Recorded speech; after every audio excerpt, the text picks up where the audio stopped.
Yeah, is it connected with wires? Yes. Yeah, I think that's some sort of, yeah. There's a few extra feet. You got it, Tony? Good look, thanks.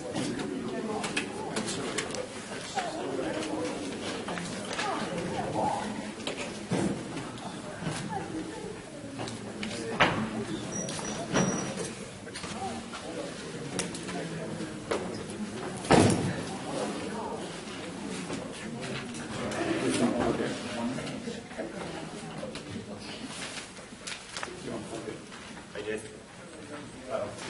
Thanks.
Bring the meeting to order. Is there any public comment before closed session? We have another public comment at 9:30. Okay. Announcement items discussed in closed session. Mr. Chairman, the board will be adjourned into the kitchen for closed session. We have a conference with legal counsel.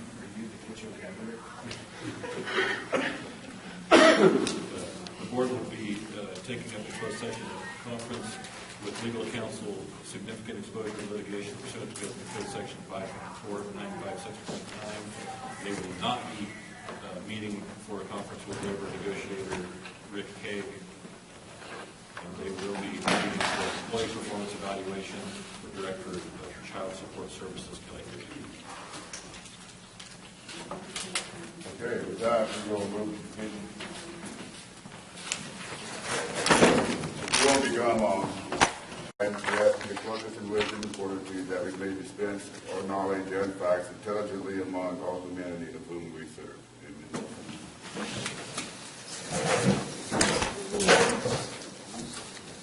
Okay. Announcement about it, discuss the closed session.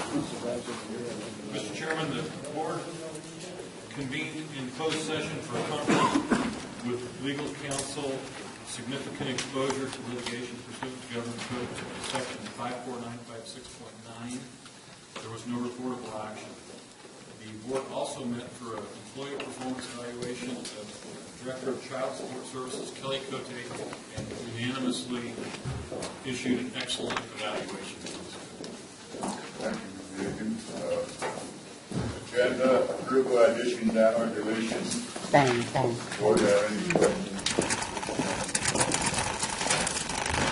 Does anybody from the public have any changes on the agenda or questions? Seeing none, do I have a motion to approve the agenda as is? I move to approve. Second. All in favor, say aye. Ayes have it. Next, we go to public comment. Eileen Spencer. Yes.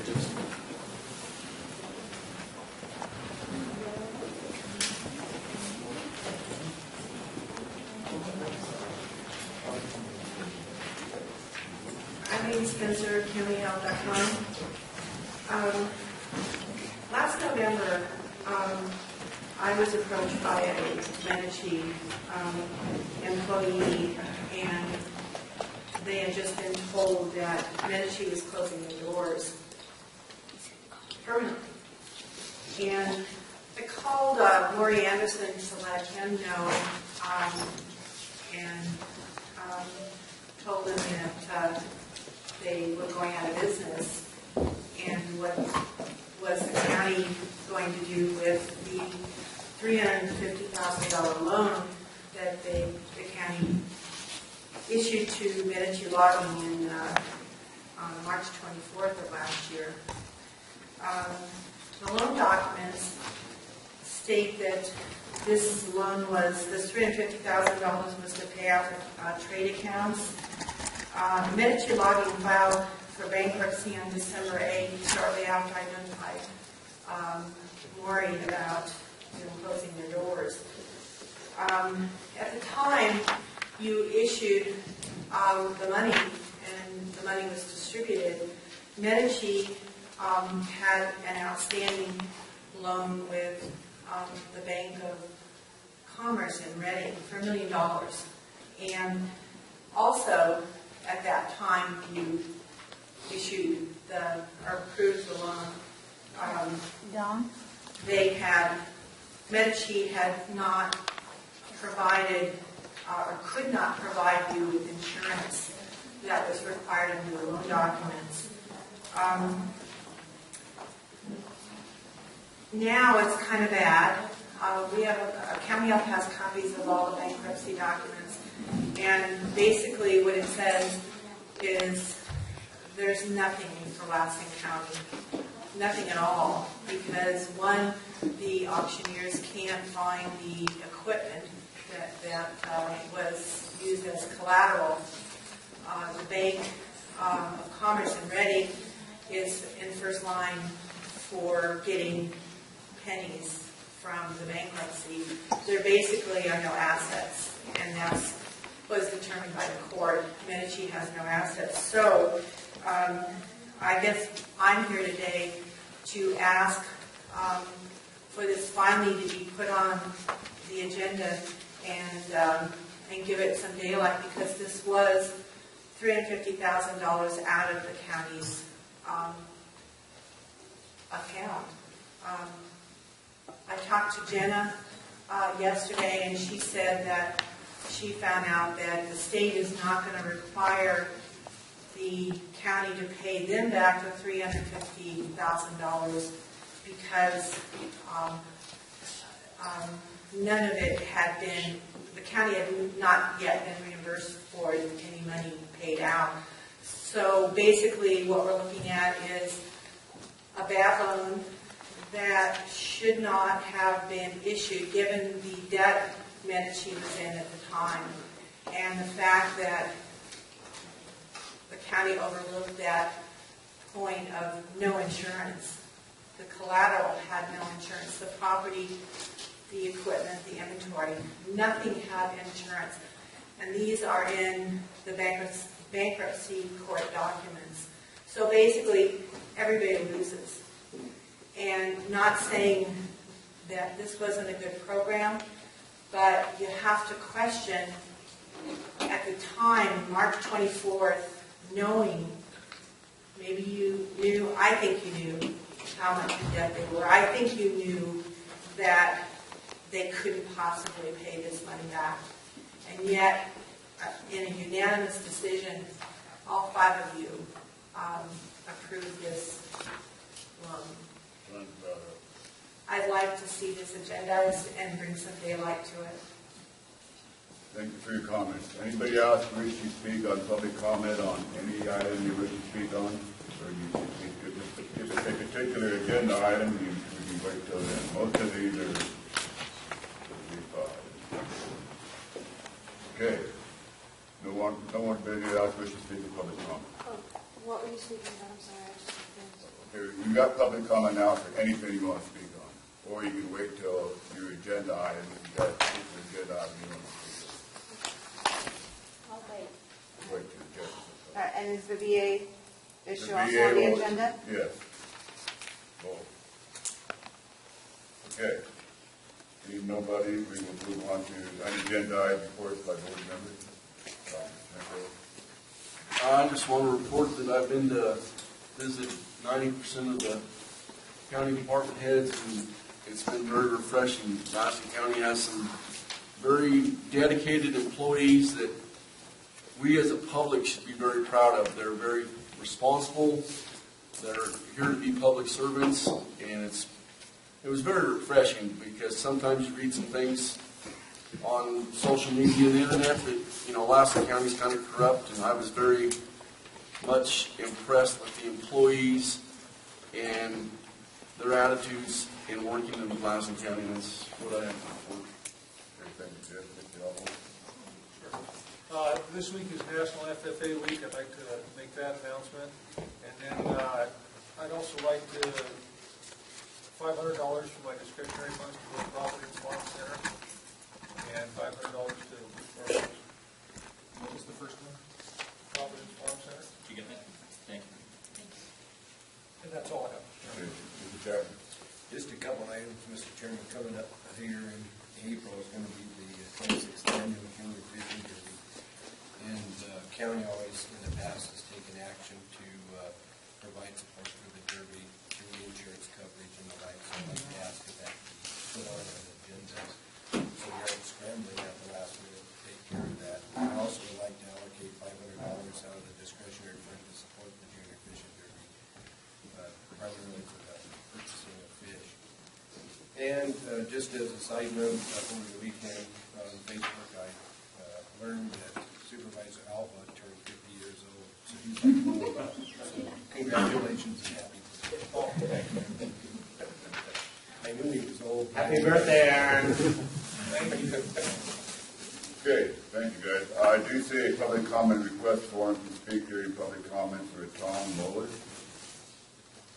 M-O-H-L-E-R. I'm Tom Moeller, and I'd rather wait until State of Jefferson. Okay, that'd be fine.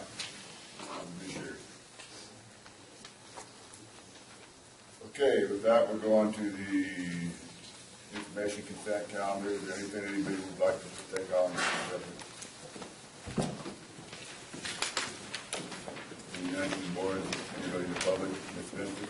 Anyone? You want to take on separate? Okay, could we have a motion to approve the remaining of the consent calendar? Second. Motion and second, any discussion? Seeing none, all in favor say aye. Aye. Opposed say no. Ayes have it. G1, Mrs. Benson.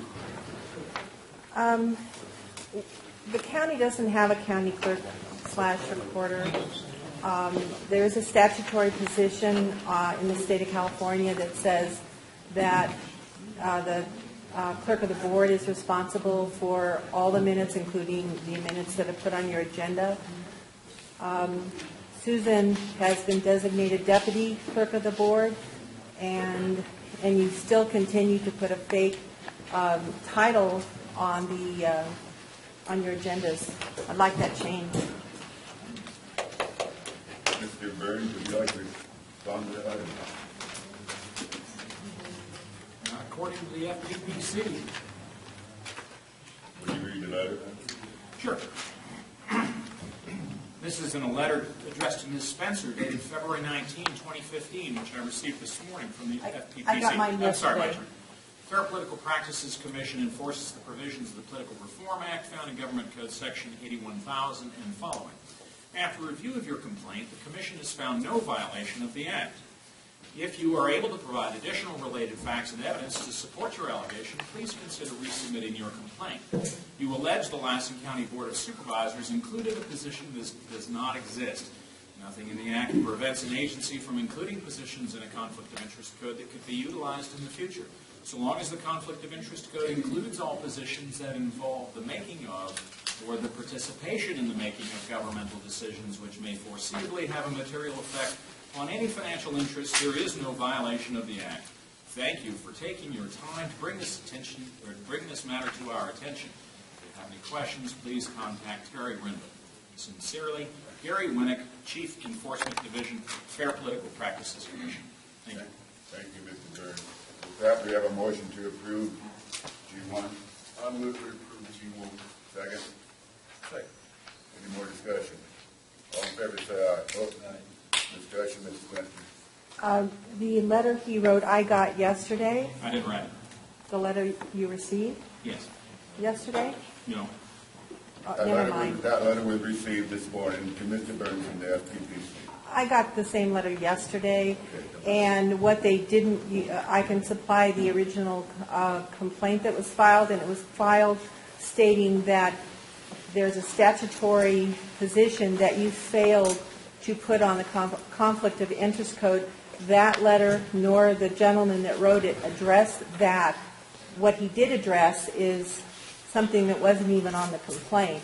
So we will be writing a response to that. Okay. So I just wanted to let you know, that letter did not address anything that was in the complaint. Okay, thank you for your comment. We have a motion and a second on the floor. All in favor, say aye. Aye. Both, the ayes have it.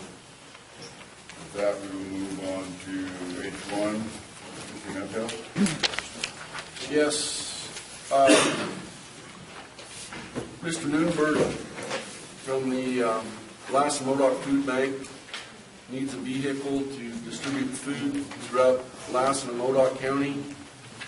Seeing that we have some in our motor pool, I felt it was the right thing to do to donate a vehicle that we have in surplus to the Lassen Modoc Food Bank. I believe the county owes a lot of debt and gratitude to Mr. Newberg to make sure that he does his job. He does it very well. He feeds, Mr. Newberg, how many people do you feed on a monthly basis? Close to 4,000 between the two counties. It's a huge number that he serves, and I would hope that we approve this. Any discussion on this H1?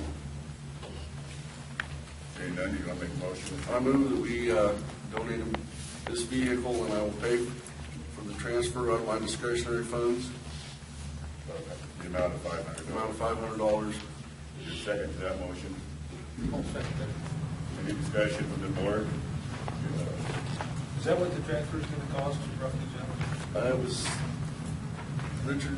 Mr. Chairman, in an effort to have enough funds that are available to make the transfer, that we suggested it's up to $500. I don't expect it would be that.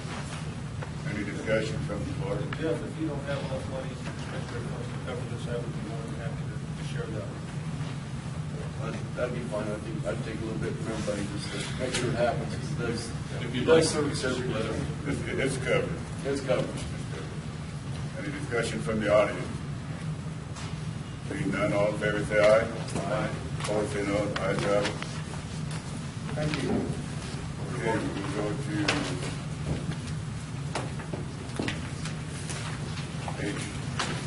After we move to H3, minutes from October 24th, 2014.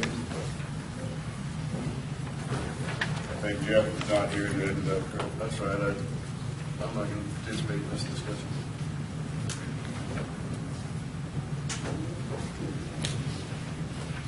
Do we have a motion to approve these minutes?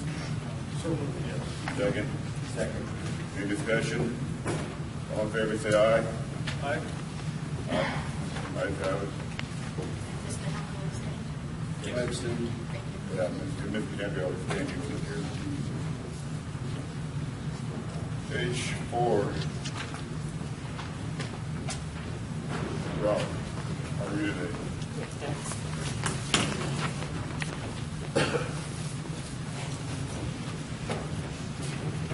Good morning, Mr. Chairman, board members. What you have before you today is 3 plans for our Mental Health Services Act updates. As you probably recall, the Mental Health Services Act, or it's also known as MHSA, or just so as the billionaire's tax, imposed an additional 1 cent tax on every dollar of personal income over $1 million. Imagine there's probably a whole bunch of you in here who had to pay that. To fund mental health services for un- and underserved county residents, California residents, but here in Lassen, it's our residents. As a condition of receiving these funds, the Behavioral Health Department is required to submit periodic updates to its various MHSA plans. The plans under consideration today include the MHSA 3-year program and expenditure plan for fiscal year July 2014 through June 2017. This plan describes our current MHSA funded programs and services, including the community one-stops, the full-service partnerships, and the Lassen Aurora Peer Network support services, as well as our future plans for a drop-in center. The 2015 MHSA Innovation Plan is an exciting opportunity to implement a virtual care program for individuals with chronic mental illness and/or co-occurring chronic medical conditions. If approved by the Oversight Commission, this program will facilitate patient monitoring and provide significantly improved access to care for patients who are often isolated in their own homes. I know we have a full agenda today, but I'd be happy to describe more of how this virtual care system works if anyone is interested. Or if we don't have time today, you're welcome to call me at my office. We also have in the MHSA 2012-2013 annual update. This report discusses MHSA funded activities that occurred in fiscal year 12-13. You probably noticed this one's a little late.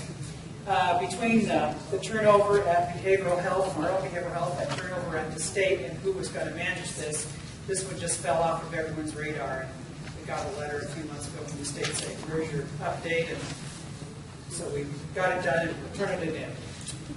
These plans were approved by the Behavioral Health Advisory Board in January at their regular meeting.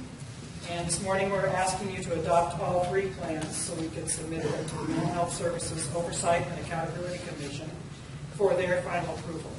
There's no impact to county general fund for these MHSA programs and services. Are there any questions? Questions from the board? Jim? Yes, Mr. Chairman. On pages 2 of 30 and 3 of 30 of the first document, I think it's also replicated through other portions or other sections of the other 2 documents. We have county demographics at there, and at a mental health or behavioral health advisory board meeting, I believe back in November, December, when these were first presented for discussion. Melody can probably tell me when that exactly was. I raised the issue and concern about how we make representations. First of all, the 34,895 is the population of the county clerk. The census includes the prison population, which is not a population served by our programs or as envisioned here. So I'd ask that that be asterisked so that it could be clarified that we're really more in the neighborhood of 26 or 27,000 folks. Now, in the last paragraph on page 3 of 30, it talks about the economy of the county, primarily supported by government services and high desert population, CCC population, and then throw on federal prison population unknown. And I indicated at that time that number could be easily obtained by contacting the federal prison folks in Furlong, and that was supposed to be followed up on. Obviously, it didn't, because putting into a document that we're submitting basically to the state and that we use as a population unknown just doesn't work. I think we know how many inmates are out there, and that should be quantified and plugged in. So if we are going to approve the documents today, I'd like to see those revisions made so that we clearly represent to the public what it is we're doing in the environment that we're doing it in. And that request was made several months ago, but obviously has fallen off this bar. Tiffany either wasn't able to get to it or didn't get back to her. She wasn't at that meeting. So.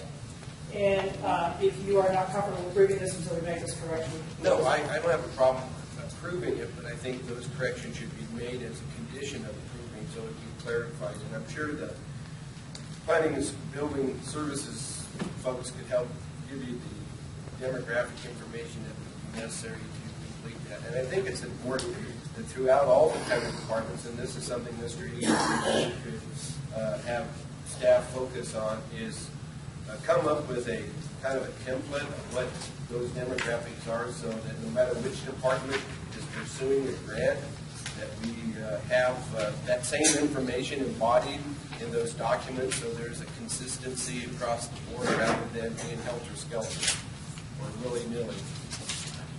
Mr. Chapman, you said page 2 of 30, going to become another page? Yeah, it's the first document, we have the overview, it shows 1 of 30, and then it has 30 pages. On page 2 and 3 of 30 is where the demographics Just are those at. 2 pages. Those 2 pages, those same. And we'll check the other ones. Yeah, the other 2 documents have similar language embedded in those, but I don't have those, I mean, they're here, but I don't have those pages marked. We can do that. Any more questions for Rob? And would you state your name for the recorder? Irene Richards, and I would like some clarification on the difference in examples of the difference between behavioral health.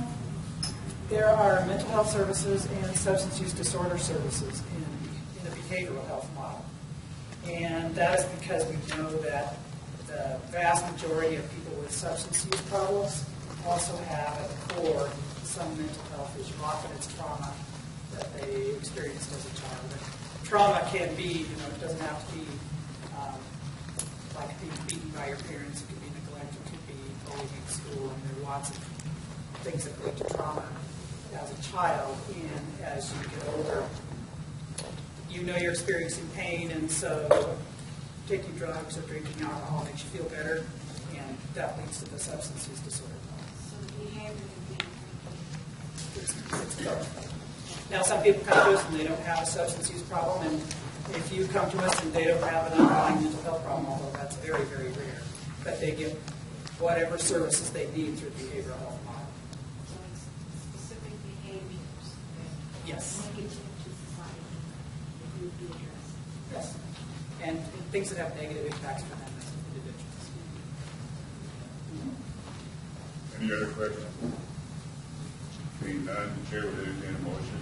I would move, Mr. Chairman, that we approve the Lassen County 3-year update, 2014-17, the Innovation Plan 2015, and the county annual update for 2012-13, with the requested revisions. You have a second? I'll second it. We have a motion and a second. Any more discussion? Being none, all in favor say aye. Aye. Opposed say no. Ayes have it. Okay. Mr. Brawley, you want to go on to H5, Veterans Services Office Reorganization. Sure. So this agenda item is about reorganizing the structure of the Veteran Service Office and reclassifying the Veteran Service Officer position. The Veteran Services Office is a very small unit, 1 full-time employee, 1 half-time employee, and 3 to 4 part-time grant-funded employees. Those are our veteran peer specialists. The span of control doesn't require or justify a department head title. In addition, the lines of authority have been blurred for some time between me as a director of the Health and Social Services Agency, the Veteran Service Office staff, and the veterans and veterans organizations. This becomes a problem for Health and Social Services when the VSO staff use work time to conduct or participate in activities for which we are not being funded to pay them. Even when 57% of their funding comes from the county general fund, the taxpayers have a right to expect the VSO to do the job they're paid to do, and it's my job as administrator over these programs and funds to ensure that you're getting your dollars worth. The Veteran Services Office staff have a well-defined role. That's to facilitate applications and establish eligibility for veteran services and benefits for veterans and their dependents, and then to refer them on to other available services and benefits in the community when those are needed. The bulk of those other services and benefits are provided by the various units of the departments within Health and Social Services, including mental health and substance use disorder services, temporary cash, food and medical assistance, employment, and in-home supportive services. Now, I know that if you're eligible for veteran services, you get those services, but I also know that sometimes it takes a long time for you to be approved for those services. So our other services are there to support you until you're approved for your veteran services or benefits, as the case may be. The new organizational structure makes it clear that the VSO is part of Health and Social Services and will facilitate access to other services and benefits for veterans and their dependents. The reclassification of the Veteran Service Officer position to Program Coordinator Veteran Service Officer aligns the position with other positions with similar job duties and requirements throughout the county. It also corrects the pay issue, taking it from a department head range 16, around $16 an hour, to a mid-management range 22, starting at just over $21 an hour. This should help us attract qualified applicants with professional experience for the next opening. The individual selected will retain the title of Veteran Service Officer and all the privileges and responsibilities that go with it. As I indicated in my letter to the board, because of salary savings, there is no additional cost to the general fund for this fiscal year. We are projecting an increase of $10,797 for the 15-16 fiscal year. But we also believe that we will have sufficient law funds to cover this difference, so that there shouldn't in the end be any increase in the general fund. And in fact, I just got word this morning they submitted our first model claims. The veterans portion of that is about $25,000, which will be adequate to cover this and possibly fund some other things in the Veteran Service Office, which they have needed. Mr. Pablo? What's the law fund again? MA stands for Medical Administrative Activities. The state, when they participate in Medicaid, has the opportunity to choose one from column A, two from column B, whatever they want to do. But there are other activities that the federal government would allow the state to participate in if they had the money or the desire to do so. In counties, we're often conducting those activities, and even though we can't get reimbursed by the state, we can put in a claim and claim matching funds from the federal government, and that's what we've done. Because the primary job of the Veterans Peer Specialist in particular is to identify veterans, bring them in, to connect them with their health insurance benefits so that they can get health coverage and get whatever medical attention they might need. More questions from the board? I have quite a bunch here from the public, so I will start off with Rob Salem.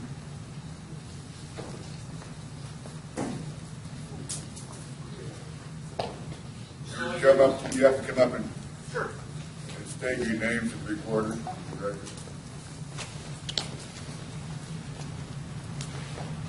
Good morning. My name is Robert Salem, S-A-L-E-M. Lived here in Lassen County for almost 25 years now. On moving the Veterans Services out of the hall, I think I'm looking at it as from a corpsman, which I was. I'm a nurse through medevac, many years with everything, and cost me my back. But I'm looking at the patient end of it. The patients are going to go where they feel safe and comfortable. Veterans feel comfortable with veterans. To move it to the mental health building up there, veterans will walk away. They won't do it. Why should I go to a bunch of bureaucrats who won't understand how I feel, what I've been through, and all that? But the vets will. It's a safe place. It's a safe environment. The veterans look to each other. By moving it to another location, you're going to take away the patient access of that in their minds. And yes, it's not true. The access is still there. But you're not looking at it from how the individual that needs the help is going to be doing it, getting the help.